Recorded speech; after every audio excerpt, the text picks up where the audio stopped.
नमस्कार।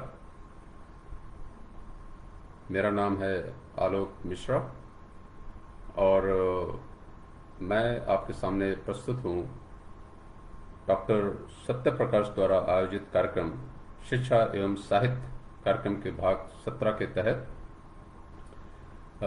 जो अभी दीपावली विशेष कार्यशाला उन्होंने चलाई है और उसके अंतर्गत जो कार्यक्रम है अप दीपो भव, मतलब आप अपना प्रकाश स्वयं बनो। तो इस कार्यक्रम के अंतर्गत डॉक्टर सत्य प्रकाश जी ने कहा कि मैं आप सबसे रूबरू हूँ और किसी एक किताब के बारे में मैं अपनी समीक्षा आपके सामने रखूं। किताब जो मेरी पसंदीदा किताब है उसके बारे में मैं अपने विचार आपसे साझा करूंगा। सबसे पहले तो डॉक्टर सत्या प्रकाश जी को बहुत बहुत बधाई इतना सुंदर कार्यक्रम आयोजन करने के लिए और इतने सारे साहित्यकारों को आपस में जोड़ने के लिए इस कार्यक्रम के माध्यम से। और मैं समझता हूँ कि हम सभी जीवन में कितनी सारी अनेक किताबें पढ़ते हैं और उन किताबों में लेकिन कुछ एक किताबें ऐसी होती हैं कि जिनका हमारे ऊपर बहुत ही गहरा प्रभाव पड़ता है और उन किताबों को बार बार पढ़ने का मन करता है, उनसे बहुत ही सीख मिलती है। और जब कभी हम अपने व्यक्तिगत रूप से दुखी होते हैं या व्यक्तिगत संकटों में होते हैं तो वो किताबें हमें मार्गदर्शन का काम करती हैं। ऐसी एक पुस्तक है जो अमृतलाल नागर द्वारा लिखित एक कालजयी रचना है जिसका शीर्षक है मानस का हंस। इन किताबों में कुछ नया, कुछ अलग, कुछ अधिक करने की प्रेरणा हमें मिलती है। मानक का हंस एक कालजयी रचना है और इस पुस्तक के माध्यम से हमें तुलसीदास के जीवन का परिचय होता है। तुलसीदास को कौन नहीं जानता है। तुलसीदास रामचरितमानस के रचयिता हैं और मैं समझता हूँ हिंदुस्तान में लगभग सभी लोग उनसे परिचित हैं, रामचरितमानस से परिचित हैं। लेकिन शायद ही हमें कभी उनके व्यक्तिगत जीवन शैली से रूबरू होने का अवसर मिला या उनके बारे में कोई ज़्यादा जानकारी प्राप्त हुई। तो ये जो मानस का हंस नाम की उपन्यास है, इसमें जो रचयिता ने अमृतलाल नागर जी ने उनके जीवन के विभिन्न पहलुओं को झांकने की कोशिश की है। और जैसा कि पुस्तक में भी लिखा गया है कि कुछ एक इसकी जो घटनाएं हैं वो उनके तथ्य नहीं मिल पाने से तो फिर काल्पनिक व्यवस्था का सहारा लेना पड़ा। लेकिन जब आप इस पुस्तक को पढ़ते हैं तो आपको कहीं ऐसा महसूस नहीं पड़ता कि कुछ चीज़ें नाटकीय हैं या काल्पनिक हैं। ये बिल्कुल ही जीवंत और बहुत ही यथार्थ जीवन शैली प्रतीत होती है तुलसीदास के बारे में जानने के लिए। और इस किताब को एक्चुअली बार बार पढ़ने का मन करता है और जितनी बार आप पढ़ेंगे तुलसीदास जी के बारे में, उनकी जीवन शैली के बारे में नए अध्याय जानने का मौका मिलता है। तुलसीदास जी को बहुत ही करीब से जानने का मौका मिलता है कि वैसे तो तुलसीदास जी का जन्म आई थिंक जो 17वीं शताब्दी में हुआ है, तो उनके बारे में ज़्यादा जानकारी नहीं मिली है। लोगों ने कई भिन्न सूत्रों से उनके बारे में जानकारी अपनी अपनी पुस्तकों में लिखी हैं और उनसे भी संपर्क कुछ लोगों से लेकर और कई तथ्यों को जोड़कर अमृतलाल जी ने इस कविता की, इस उपन्यास की रचना की है।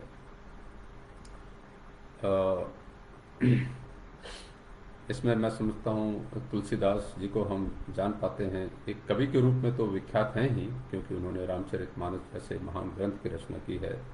इसके अलावा तुलसीदास जी एक पंडित, एक शिक्षक, एक कथावाचक के रूप में भी उनसे हमारी पहचान होती है और इन सबसे बढ़कर एक समाज सुधारक और एक समाज सेवी के रूप में भी तुलसीदास को हम जान पाते हैं, समझ पाते हैं। अमूमन आप पढ़ेंगे तो लगेगा तुलसीदास जी भी हमारे जैसे ही, हम आपके जैसे ही एक संसारिक इंसान थे, संसारिक व्यक्ति थे। जीवन शैली चल रही है, शादी है, ब्याह है, पत्नी है, बच्चे हैं, यार हैं, दोस्त हैं, मित्र हैं, और अच्छा सा जीवन चल रहा है। लेकिन फिर ऐसा क्या होता है जीवन में, कैसे ऐसा एक मोड़ आता है कि उनकी जीवन शैली, उनकी जीवन का मार्ग बिल्कुल बदल जाता है, और वो तुलसी से गोस्वामी तुलसी हो जाते हैं, तुलसीदास हो जाते हैं, और बाबा तुलसीदास हो जाते हैं।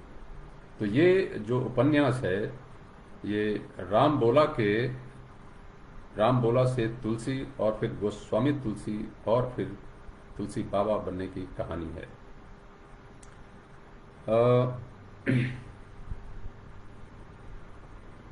सो तुलसीदास जी का बचपन बहुत ही कठिनाइयों में बीता। माता का निधन हो गया था बहुत जल्दी, और पिताजी ने उनको अपनाने से मना कर दिया था, क्योंकि कहा जाता है कि तुलसीदास जी का जब जन्म हुआ था तभी उनके मुंह से आवाज़ निकली थी राम, इसीलिए उनका नाम पड़ गया राम बोला। और ऐसे अद्भुत और विलक्षण प्रतिभा थी उनकी, और पता नहीं किस बात को लेकर उनके पिताजी ने तुलसीदास जी को अपनाने से मना कर दिया। और फिर वो जो है एक पार्वती, उसी गांव में रहने वाली जो महिला थी, बहुत ही बुजुर्ग महिला थी, उन्होंने उनको अपनाया और लालन पालन किया उनका। और इन्हीं पार्वती अम्मा के संरक्षण में रहकर तुलसीदास जी का जो है पहचान हुई धार्मिक ग्रंथों से, धर्म की कविताओं से, जो पार्वती अम्मा जी उनको सुनाती थी। और पार्वती अम्मा के निधन के बाद फिर तुलसीदास जी या राम बोला जी बिल्कुल अकेले पड़ गए, और फिर वो एक हनुमान मंदिर में रहने लगे। जो भी वहाँ पे चढ़ावा चढ़ता था, चने का, जो भी चीज़ें, और बंदर जो थे मंदिर के आसपास, बंदरों के साथ वो भी उसी चीज़ को शेयर करते थे, खाते थे, और इस तरह से उनकी जीवन की नैया आगे बढ़ रही थी। और फिर उनकी मुलाकात होती है बाबा नरहर दास से। नरहर दास जी ने उनको अपने संरक्षण में लिया और ज्ञान दिया, उनको दीक्षा दी अपने साधे हुए लक्ष्य में आगे बढ़ने के लिए। और तुलसीदास जी ब्याह होने के बाद, मैं समझता हूँ जैसा पुस्तक में भी निखर के आता है, कि एक सामान्य पारिवारिक व्यक्ति थे, और पत्नी के प्रेम में रचे बसे थे। और शायद यही कारण था कि एक बहुत ही तूफानी रात में भी वो नदी को पार करके अपनी पत्नी से मिलने उसके मायके जाते हैं, और वहाँ पे कुछ पत्नी के साथ ऐसा कुछ प्रसंग होता है, उनका बातचीत होती है, जिसमें उनकी पत्नी उनको थोड़ा प्रताड़ना भी दे देती हैं कि तुम इतना जो हम पर मोहित हो, अगर इतनी ही लगन तुमको प्रभु राम से होती, तुम प्रभु राम के बारे में खाली बातें करते हो और प्रभु राम के प्रति तुम्हारी कोई प्रीति नहीं है, तुम तो हर समय हमारे आगे पीछे डोलते रहते हो, खाली बातों से कहते हो कि तुम भगवान राम की, प्रभु राम की सेवा करते हो और उनके बारे में ही सोचते रहते हो हमेशा, मुझे तो ऐसा प्रतीत नहीं होता है। इस बात का तुलसीदास जी के ऊपर बहुत ही गहरा प्रभाव होता है, और बस उसी क्षण वो मन में ठान लेते हैं कि हाँ, अब मुझे निकलना चाहिए यहाँ से, और जो मेरा सही लक्ष्य है, प्रभु राम की सेवा, प्रभु राम के दर्शन, मुझे उसी कार्य में रत होना चाहिए। और सबसे अच्छी बात जो निकल के आती है इसमें, तुलसीदास जी अपनी पत्नी रत्नावली को कहते हैं कि तुम हमारी गुरु हो, क्योंकि तुमने मेरा मार्गदर्शन किया है, मैं भटक गया था अपने मार्ग से, तुमने मुझे पुनः मार्ग में लाने का काम किया है, मुझे एक सही दिशा दिखाने का काम किया है, तो आज से तुम मेरी गुरु हुई। और वो बस रात में चुपके से उठते हैं, बल्कि पत्नी और बच्चा सो रहा होता है, तो बस घर से निकल लेते हैं वो, और अपने लक्ष्य की प्राप्ति के लिए आगे बढ़ जाते हैं। अ,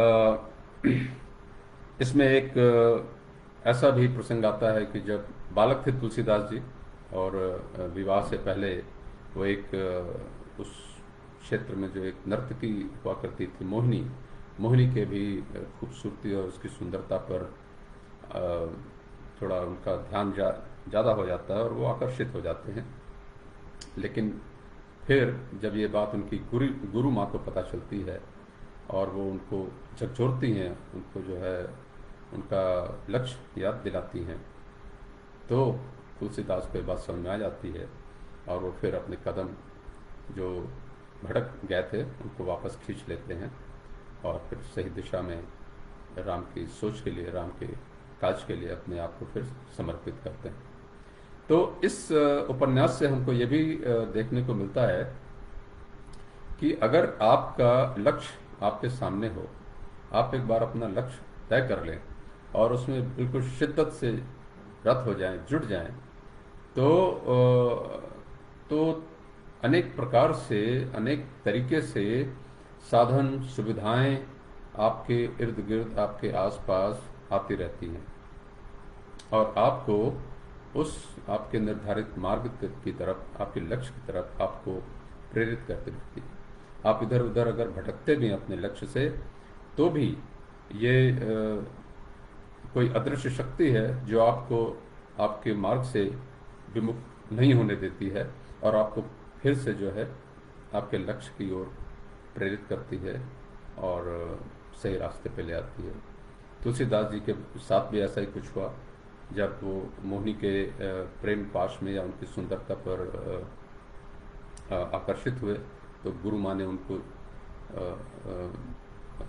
डांटा और उनको सही रास्ते पे लेके आई। और इसी तरीके से जब लगा कि जो है वो पत्नी के प्रेम पाश में ज़्यादा पड़ रहे हैं, तो रत्नावली ने उनको जो है थोड़ा झकझोरा, तो फिर से जो है ना वो उनको लगा था कि हाँ भटक गए हैं, तो फिर से वो रामकाज में लग गए। और इसी तरीके से कई सारे इसमें प्रसंग हैं। जब जब वो भटके, कोई ना कोई आ गया। जब वो बहुत ही सोच रहे थे, छोटे बच्चे थे, क्या करें, कैसे क्या होगा, तो उनको नरहर दास बाबा मिल गए और उन्होंने फिर उनको दीक्षा दी और रामकाज में आगे प्रेरित होने के लिए उनको अग्रसर किया। तो एक बात तो ये बिल्कुल साफ नज़र आती है कि आप अपना लक्ष्य ठानिए और उस लक्ष्य की ओर शिद्दत से आगे बढ़ते जाइए, तो कोई ना कोई अदृश्य शक्ति है जो हमें उस मार्ग में आगे बढ़ने के लिए प्रेरित करती रहेगी और समय समय पर जैसी आवश्यकता होगी मदद भी देती रहेगी। इसमें तुलसीदास जी का एक और जो रूप निखर के आता है कि इन्होंने युवाओं को जोड़ने के लिए बहुत ही प्रयास किए।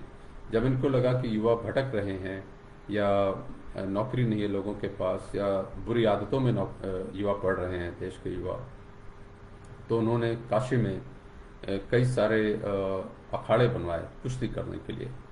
तो ये हुआ कि युवा इस अखाड़ों में आके कुश्ती लड़ेंगे, आपस में मिलेंगे जुलेंगे और इस तरीके से आपसी सहयोग की भावना भी बढ़ेगी और जो बुरी आदतें पकड़ रहे हैं या फिर वो इधर उधर घूम के बैठ के अपना समय नष्ट करते हैं, उससे भी उनको थोड़ी छूट मिलेगी और इस तरीके से एक वो समाज के कार्य में भी जुड़ सकेंगे और अपनी सेहत और स्वास्थ्य का भी ध्यान रख सकेंगे। इसी विचार से उन्होंने पूरे काशी में जगह जगह पर अखाड़े बनवाए। और दूसरा एक काम और जो उन्होंने किया कि जब काशी में प्लेग की बीमारी फैली, बोलते हैं कि हर घर में कहाँ कहाँ से तमाम चूहे मरने लगे थे और एक प्लेग की बीमारी फैल रही थी और काफ़ी लोग जान से हाथ धो चुके थे। तब तुलसीदास जी ने इन्हीं युवा लोगों को सबको एकत्रित किया, संगठित किया और इस बीमारी से लोगों को बचाने के लिए प्रेरित किया। तो सारे युवा जो अखाड़े के सदस्य थे, कुश्ती लड़ते थे साथ में, वो सारे के सारे आगे आए और उन्होंने इस बीमारी से लड़ने के लिए लोगों की मदद की। तो इससे जो है ना तुलसीदास जी के समाज सेवी होने का भी हमको उनके एक नए रूप से परिचय होता है। और लोगों में श्रद्धा भक्ति बढ़ाने के लिए तुलसीदास जी ने काशी में जगह जगह पर हनुमान जी की मूर्तियों की स्थापना कराई कि जिससे लोग जहाँ भी रहें उनको कहीं जाना, ज़्यादा दूर जाना न पड़े, दर्शन करने हो, हनुमान जी के प्रति अपनी आस्था व्यक्त करनी हो, श्रद्धा व्यक्त करनी हो, तो वो जहाँ हैं बस अपने आसपास ही उनको हनुमान जी की मूर्ति के दर्शन हो सकेंगे और वो अपनी आस्था व्यक्त कर सकेंगे। लोगों को जोड़ने के लिए एक और जो उन्होंने बहुत ही ज़रूरी काम किया वो ये था कि जो राम कथा उन्होंने लिखी, रामचरितमानस लिखा, उसका काशी में जगह जगह जाकर उसका जो है ना पाठ करना, जिससे कि वो जो ज्ञान है, जो राम के प्रति भावना है, वो खाली किताबों में ना रह जाए, किताब में ही ना बंद रह जाए, बल्कि वो लोगों तक, जनमानस तक पहुँचे, जनमानस की बात जनमानस तक पहुँचे। और इस चीज़ को और बढ़ाने के लिए उन्होंने लोगों की रुचि राम कथा में जागरूक करने के लिए, पैदा करने के लिए उन्होंने रामलीला का भी आयोजन किया। इस रामलीला की सबसे अद्भुत बात ये रही कि ये एक किसी स्थल पर रामलीला नहीं हुई, बल्कि उस शहर के टोले टोले में जाकर हुई। तो जो प्रसंग होता था, एक एक प्रसंग एक एक टोले में इसका मंचन किया गया, और उस प्रसंग के लिए जिन कलाकारों की आवश्यकता थी वो कलाकार उसी टोले मोहल्ले से लिए गए। तो अगर केवट की आवश्यकता पड़ी तो जो जिस बस्ती में केवट लोग रहते थे, मल्लाह रहते थे, उस बस्ती में इस प्रसंग का मंचन हुआ। इस तरीके से जब बानरों की जरूरत पड़ी तो जहाँ पे बानर जात के लोग रहते थे वहाँ पे उस प्रसंग का मंचन हुआ। तो इससे क्या फायदा हुआ कि पूरे काशी को एकजुट करने में बहुत ही मदद मिली। बिकॉज जो लोग भी जब इसमें पार्ट लेते थे, इसमें भाग लेते थे, इस रामकथा में, इस रामलीला में, तो वो उस रामलीला के ही उसको पूरी तरह से वो एक्सेप्ट कर पाते थे, है ना। और ये कथा ज़्यादा से ज़्यादा लोगों तक पहुंच पाई इसी कारण से, क्योंकि इसका मंचन हर गली, हर मोहल्ले, हर कस्बे में हुआ। तो इस तरीके से हम देखते हैं कि तुलसीदास जी के व्यक्तित्व के कई सारे पहलुओं से हमें परिचय होता है इस कथानक के माध्यम से, इस अमृतलाल नागर जी के उपन्यास एक कालजयी रचना मानस का हंस से। जितनी भी बार आप इसको पढ़िए, प्यास कम नहीं होती है, बल्कि मैं समझता हूँ, मेरे लिए तो ये बिल्कुल ही सच बात है कि प्यास आपकी ओर बढ़ती जाती है। जिस तरह से हम जब रामचरितमानस को जितनी भी बार आप पढ़िए, आपकी प्यास और बढ़ती जाती है। हर चौपाई के, हर दोहे के, हर प्रसंग के नए माने आपके सामने उभर कर आते हैं। वही बात इस मानस का हंस में भी देखने में मिलती है। और सबसे अच्छी बात जो मुझे लगी इसकी, जब तुलसीदास जी के अंत समय में, हाँ एक बात और कहना चाहूँगा, संसारी व्यक्ति थे और अपनी पत्नी रत्नावली की बात से दुखी होकर वो उन्हें छोड़कर चले तो गए थे रामकाज में, लेकिन वो उनको भूल नहीं पाया, अपने दिल से वो उनको निकाल नहीं पाए। और कितनी ही जगह इस बात का इसमें व्याख्यान दिया गया है कि जब अब वो एकांत में बैठते थे, अकेले में बैठते थे, तो रत्नावली से उनके विचारों के आदान प्रदान के प्रसंग भी इसमें शामिल किए गए हैं। उससे साफ ज्ञात होता है कि वो तुलसीदास जी अपनी रत्नावली को भुला नहीं पाए। तो शायद इसीलिए आजकल कहा जाता है कि आपको जो भी अचीव करना है, जो भी कहना है, जो भी करना है, वो सब परिवार और लोगों के साथ में रह के करना है, उनसे अलग होकर, उनसे जुदा होकर नहीं करना। हालांकि काम मुश्किल जरूर है, लेकिन जीवन की सत्यता और जीवन का यथार्थ यही है कि सबको साथ लेके चलना है। हालांकि ये बात भी सही है कि तुलसीदास जी ने राम काज में राम को पाने के लिए, जाहिर सी बात है, कुछ पाने के लिए कुछ खोना भी पड़ता है, ये कहावत भी है। और कई अन्य लोगों के जीवन शैली से, जीवन परिचय से भी हमें इस बात का ज्ञात होता है। और यही बात तुलसीदास जी के लिए भी सत्य है कि इतना कुछ उन्होंने पाया, घर से बाहर निकलकर, लेकिन साथ में घर परिवार पीछे छूट गया उनका।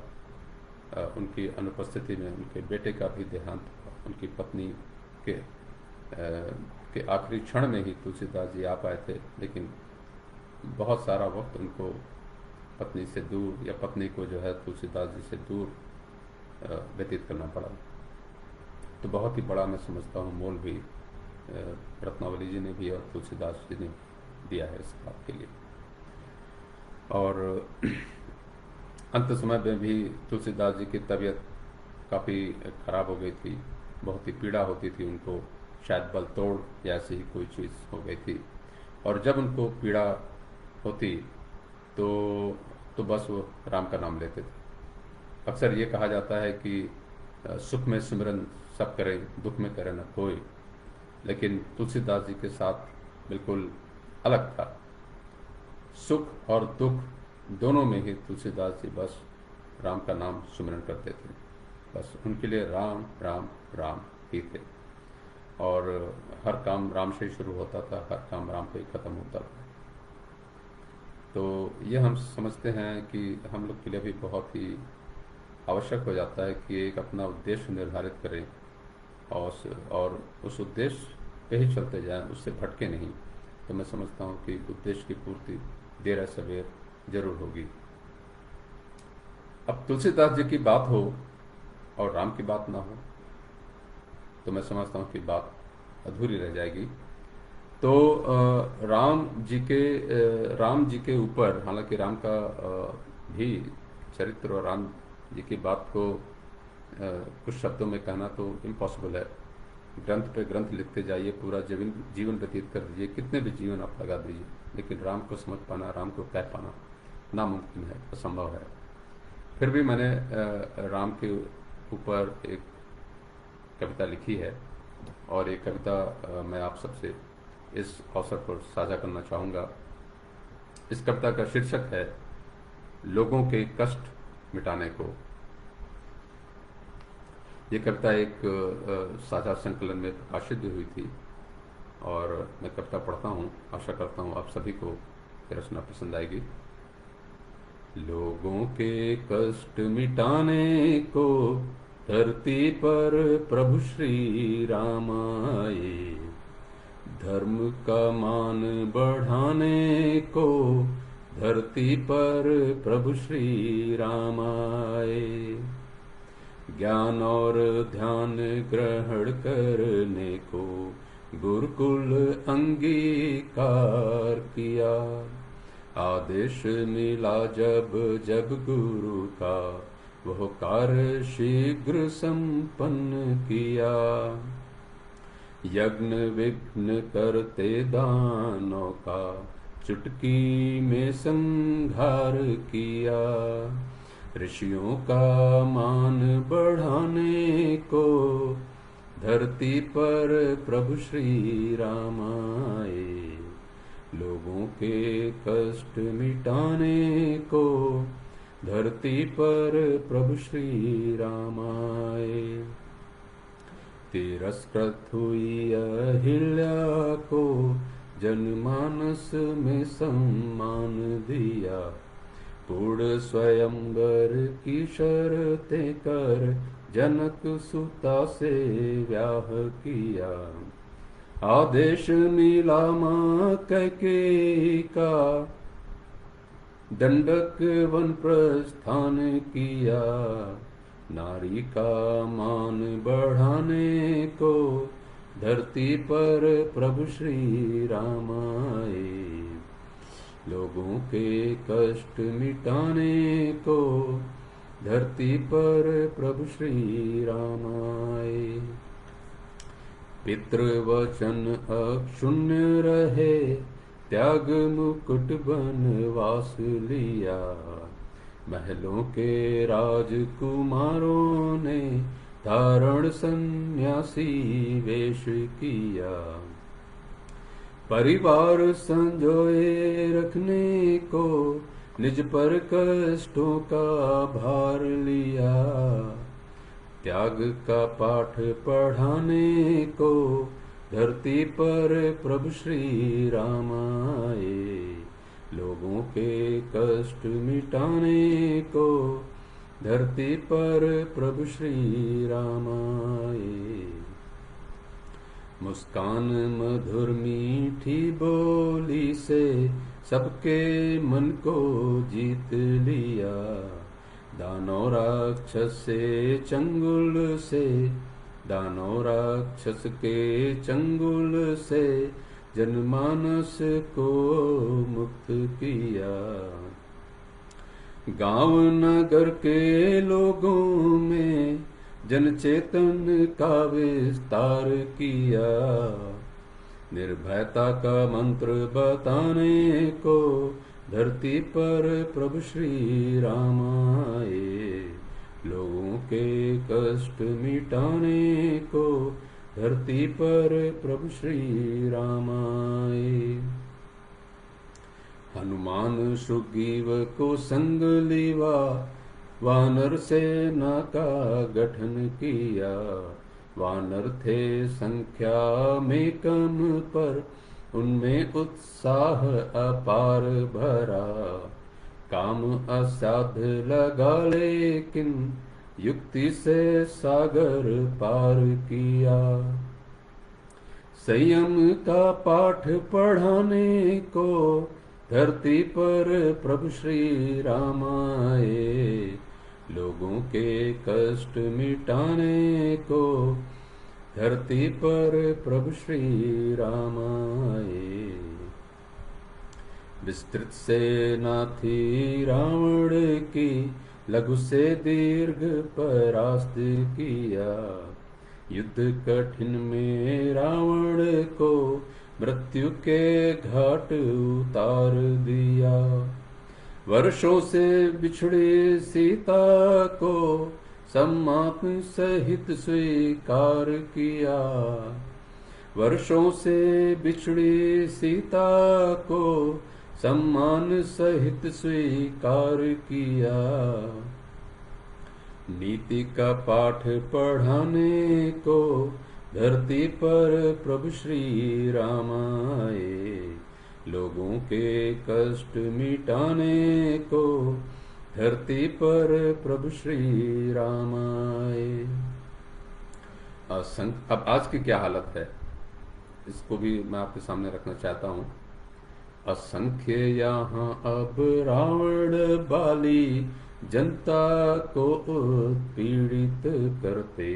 लूट पाट चोरी के धन से अपनी अपनी तिजोरी भरते। नारी हुई असुरक्षित यहाँ अब, चोर उचक्के निडर हैं फिरते।